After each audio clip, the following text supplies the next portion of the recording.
চোখের সামনে যে মানুষটা দাঁড়িয়ে আছে সে সাধারণ কোনো নিনজা নয়। সে একাই হারিয়ে দিয়েছে কুয়াশা গ্রামের ভয়ঙ্কর 7 তলোয়ার বাহিনীকে। তার নাম মাইট ডাই।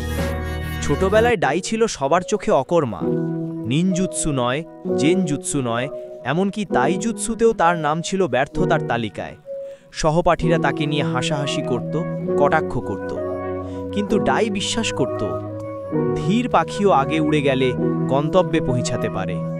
এই বিশ্বাসকে আঁকড়ে ধরে সে শুরু করল নিরলস অনুশীলন। বছরের পর বছর অদম্য পরিশ্রমের পর সে আয়ত্ত করল এক নিষিদ্ধ কৌশল, 8 দরজার কৌশল।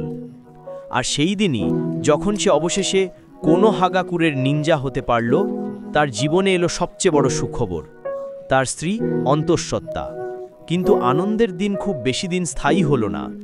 সন্তান জন্মের দিনই স্ত্রী প্রসব জটিলতায় প্রাণ হারালেন।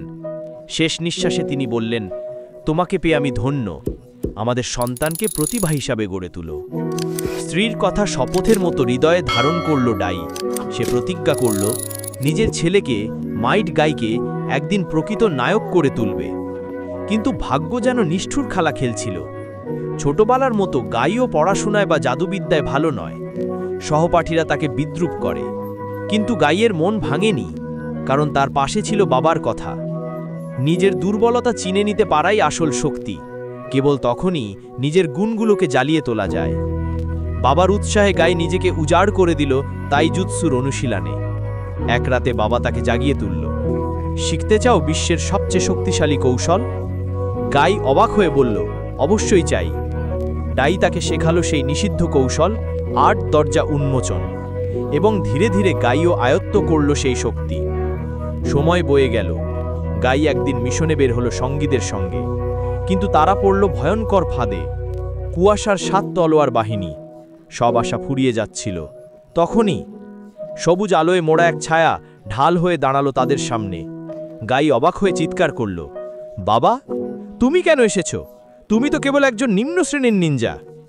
ডাই হেসে উত্তর দিল, সত্যিকারের বিজয় মানে হল মৃত্যু হলেও প্রিয় জিনিসকে রক্ষা করা। সে ছেলেকে ও দলকে সরিয়ে দিল আর নিজে একাই ঝাঁপিয়ে পড়ল শত্রুর বিরুদ্ধে। প্রথম আঘাতেই উড়িয়ে দিল 1 তলোয়ার বাজকে। বাকি 6 জন হতভম্ব। একজন তুচ্ছ নিনজা এমন শক্তি কোথা থেকে পেল? ডাই খুলে দিল একে একে 8 দরজা। প্রতিবার শক্তি বহুগুণ বেড়ে গেল। মুহূর্তেই সে একে একে 6 জনকে কুপকাত করল। কিন্তু শেষ পর্যন্ত সংখ্যার দিক থেকে পিছিয়ে পড়ল। আহত দেহে দাঁড়িয়ে বুঝল সময় ফুরিয়ে আসছে। তবুও সে ঘোষণা করল, আমি ঝরে যাব, কিন্তু নতুন পাতার জন্য সার হব। কারণ কোথায় পাতা ঝরে সেখানেই আগুনের ইন্ধন জন্ম নেয়।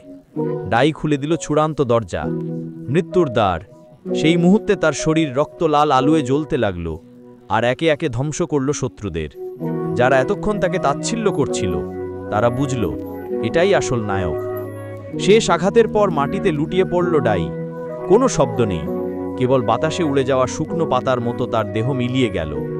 পরে যুদ্ধক্ষেত্রে পৌঁছালো কোনো হাগাকুরের বাহিনী। কিন্তু ততক্ষণে সব শেষ। শুধু পড়ে আছে ধুলোমাখা যুদ্ধক্ষেত্র আর নিস্তব্ধ নায়ক। দূরে দাঁড়িয়ে কাঁদছিল গাই। চোখে জল, বুক ফেটে যাচ্ছে। কিন্তু হঠাৎ সে বাবার শেষ কথা মনে করল, যৌবনের আগুন কখনো নেভে না। অশ্রুসিক্ত চোখে দাঁড়িয়ে গাই ঘোষণা করল, হ্যাঁ বাবা, তুমি ঠিকই বলেছিলে, যৌবনের আগুন নিভবে না। পাতা যেখানে নাচে, আগুন সেখানে চিরন্তন।